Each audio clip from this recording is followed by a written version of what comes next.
समय में भी वह मुनिराज धन्य है कि अपनी संयम की साधना को भगवान जिनेंद्र स्वामी की छाया में अपने आप को संभाले कर। सज्जनों,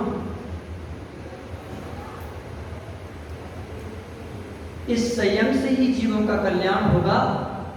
आदिनाथ प्रभु भी मोक्ष गए हैं तो उनने संयम की महान साधना को साधा है, और जो अनुव्रतों को पालन किए हैं वह स्वर्ग आदि सुखों को प्राप्त हुए हैं। संयम से कहीं दुर्गति नहीं होती है। इसलिए कहते हैं भैया श्रावको, आप श्रावक की भूमिका में है, चतुर्थ गुण स्थान वर्ती है, पंचम गुण स्थान वर्ती है, देशप्रति है, जघन्य देशप्रति है, मध्यम देशप्रति है, तो कम से कम भैया श्रावक की भूमिका में है तो रात्रि भोजन का त्याग होना चाहिए।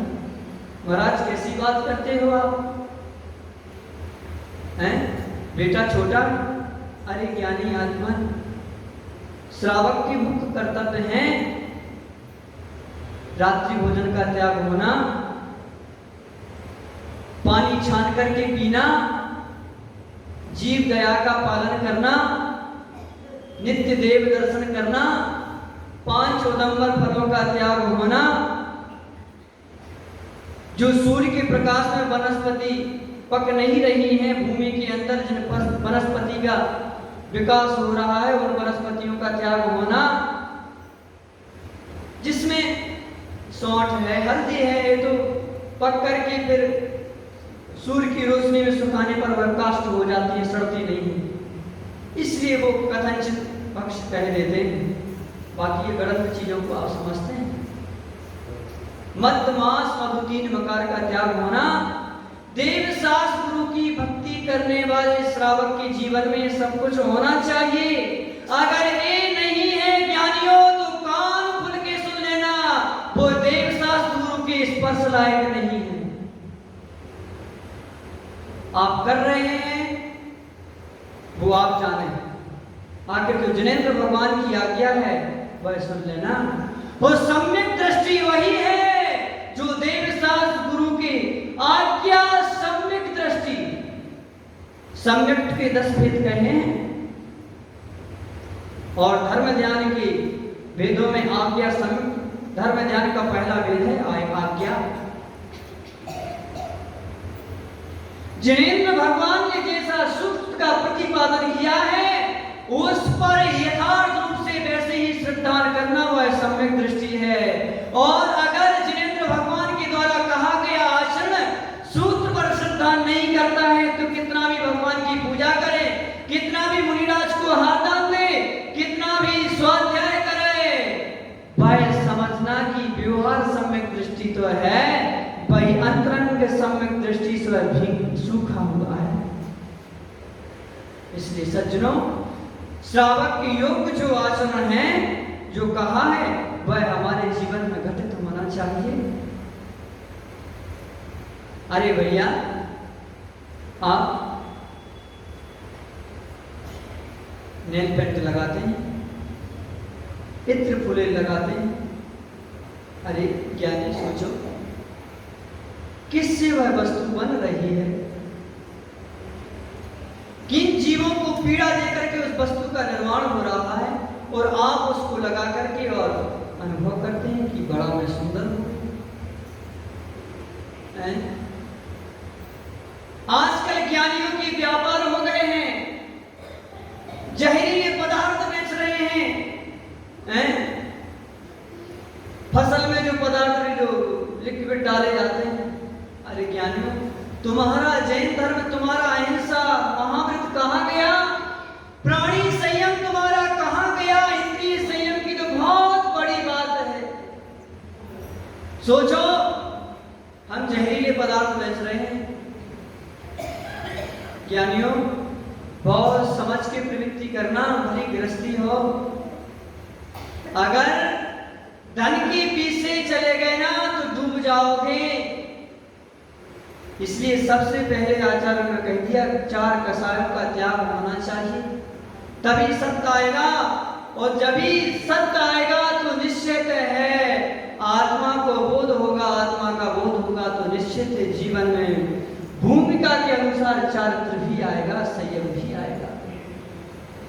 सज्जनों, संयम नाव है संसार से पार होने के लिए। संयम के बगैर कल्याण नहीं होता है। इंद्रिय संयम भी हमारे जीवन में होना चाहिए। टीवी का, जब तक हम टीवी नहीं देख रहे हैं तब तक हमारे टीवी का त्याग होना चाहिए। जब तक हम भोजन नहीं कर रहे हैं तब तक हमारा भोजन का त्याग होना चाहिए कि हम समय तक हम भोजन नहीं करेंगे। रात्रि में जब तक हम सो करके नहीं उठे हैं तब तक हमारा भोजन का त्याग होना चाहिए, शाम से ही होना चाहिए। हैं? जब तक हम सोफा सेट पर नहीं बैठे हैं, मोबाइल स्पर्श नहीं कर रहे हैं, स्पर्श इंद्रिय संबंधी जो 8 भोग कहे हैं उनको नहीं भोग रहे हैं, तब तक हमारा त्याग होना चाहिए। 5 इंद्रिय संबंधी विषयों का हमारा त्याग होना चाहिए। सज्जनों, जितने जितने समय का हम त्याग करते हैं उतने उतने समय के हम व्रती हो गए और संयमी हो गए। कम से कम उतनी आसक्ति तो हमारी जाना चाहिए। ज्ञानी तीर्थ क्षेत्र पर जाकर के पानी की बोतल खरीद रहे हैं, नाश्ता कर रहे हैं। ज्ञानियों, सम्यक शिखर की हालत क्या हो रही है देखो। जिस तीर्थ के दर्शन करने से नरक और त्रेंच गति का बंध भी कटता है, उस तीर्थ पर जाकर के चेतन आत्माओं हाथ खड़े करके बताओ कि कौन कौन जीव ऐसा करते हैं। गिरनार हमारे हाथ से चला गया। जिस तीर्थ की वंदना करने से अनंत भवों के पाप क्षय को प्राप्त होते हैं, ज्ञानी हम आपस जैनी भाई लड़ लेते हैं, आखिर तीर्थ की रक्षा के लिए दूसरे से लड़ने के लिए तैयार नहीं होते। अपनी अपनी नाक के लिए लड़ लेते हैं। जरा चिंतन करो। आपको लग रहा होगा महाराज जी अध्यात्म आत्मा की बात करना चाहिए। ज्ञानी, जब तक हमारी मन की पवित्रता नहीं बढ़ेगी, हमारे जीवन में संयम और चारित्र नहीं आएगा, तब तक तुम 3 काल में कुछ भी कर लो, आत्मा पूरी नहीं हो सकती। आत्मा की बात आपको समझ में नहीं आ सकती।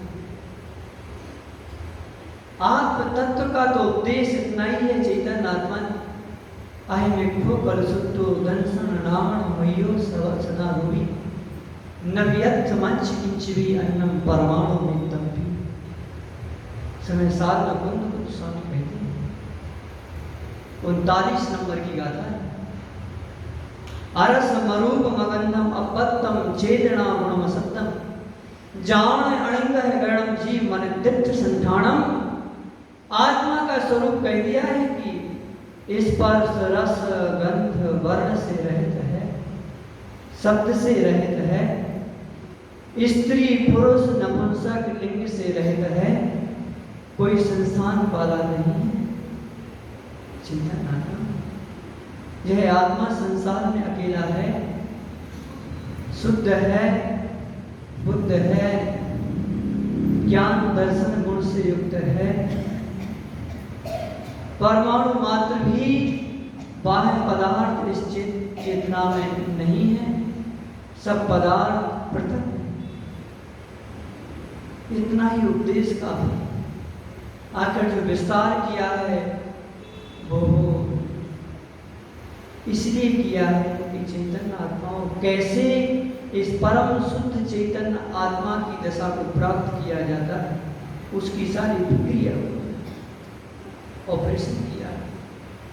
तो चैतन्य आत्माओं समझना, नहीं समझेंगे तो कैसे हमारी विशुद्धि होगी। जिन तीर्थों से अनंत अनंत सिद्ध भगवंतों ने अपनी आत्मा को पवित्र किया है, उस तीर्थ पर हम खा रहे हैं, पी रहे हैं, मौज मस्ती कर रहे हैं, वहां से हमारी पवित्रता कैसे होगी। अन्य क्षेत्रे कृतम पापम धर्म क्षेत्रे विनश्यति धर्म क्षेत्रे कृतम पापम वज्रलोपे भविष्यति। अरे ज्ञानी आत्मा, मंदिर में आकर के ही पानी पियोगे, मंदिर में आकर के ही भोजन करोगे, तो कहां जाकर के संयम का पालन करो। जरा अपनी चेतना को जगाओ। हैं? भोजन रखेंगे तो पूजन में बैठेंगे। हैं? ये बात हमको किसी ने नहीं बताई है, ये गुरु ने इतनी बुद्धि तो दी है कि सब समझते हैं। ज्ञानी आत्मा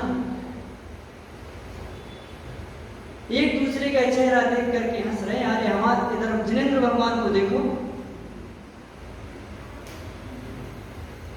ज्ञानी आत्मा, आज हमारा मन जल्दी देवदास गुरु की भक्ति के लिए तैयार क्यों नहीं होता है?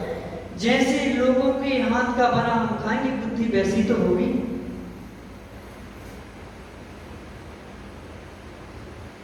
पर्व के दिनों में तो कम से कम अपने हाथ का बना खाओ, कुएं का पानी लो, जल गालन विधि का पालन करो, अपने हाथ से सब करो। मुनिराज आए तो द्वारापेक्षण करो, कोई घट नहीं जाएगा। अगर त्यागी व्रती आपके घर में आकर के विधि पूर्वक अगर 4 रोटी खा करके चले जाएंगे तो आपका घट नहीं जाएगा, बढ़ेगा ही।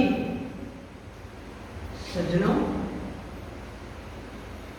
समझो, बात को समझो, जागृत हो। अमृत में बहुत समय गया है। चैतन्य आत्मन त्रियंच पर्याय में आप संयम का पालन नहीं कर सकते हैं, क्योंकि वहां पर विवेक नहीं है। विवेक आपके पास में है। आप समझ सकते हैं, ये उपाय को जान सकते हैं।